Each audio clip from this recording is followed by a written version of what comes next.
ریاست کرناٹک کے ضلع بیدر میں دن دہاڑے پیش آئے فائرنگ اور لوٹ کے معاملے پر وزیر داخلہ ڈاکٹر جی پرمیشور نے اپنا رد عمل ظاہر کرتے ہوئے کہا کہ مجرموں کو جلد از جلد گرفتار کیا جائے گا۔ چامراج پیٹ میں 3 گایوں کے تھن کاٹنے کے واقعے کی سخت مذمت کرتے ہوئے ریاستی اقلیتی وزیر ضمیر احمد خان نے گائے کے مالکان کو 3 نئے گائے پیش کیے۔ اس موقع پر انہوں نے کہا کہ یہ ہندو مسلم بھائی چارے کی فضا کو خراب کرنے کی ایک چال ہے، اس واقعے کی جتنی مذمت کی جائے کم ہے۔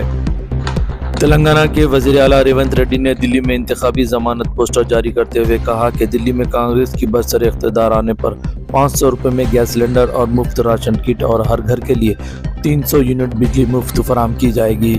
انہوں نے کہا کہ کانگریس پارٹی جو وعدہ کرتی ہے انہیں ہر حال میں یقینی بناتی ہے۔ ایشورپا نے چامراج پیٹ میں پیش آئے گایوں کے تھن کاٹنے کے واقعے کو لے کر کہا کہ کرناٹک میں ریاستی حکومت ہندوؤں کو نظر انداز کر رہی ہے اور گائے کے قاتلوں کی حمایت کر رہی ہے۔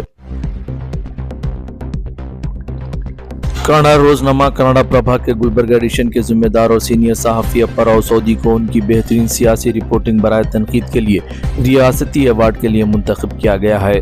یہ ایوارڈ 18 اور 19 جنوری کو ٹمکور میں ہونے والے ایک تقریب میں دیا جائے گا۔ کارپوریٹر شیخ اجمل گولا کی جانب سے آج صبح 10 بجے سے شام 5 بجے تک حیات فنکشن ہال املی محلہ مومن پورہ گلبرگہ میں فری پینشن کیمپ رکھا گیا ہے۔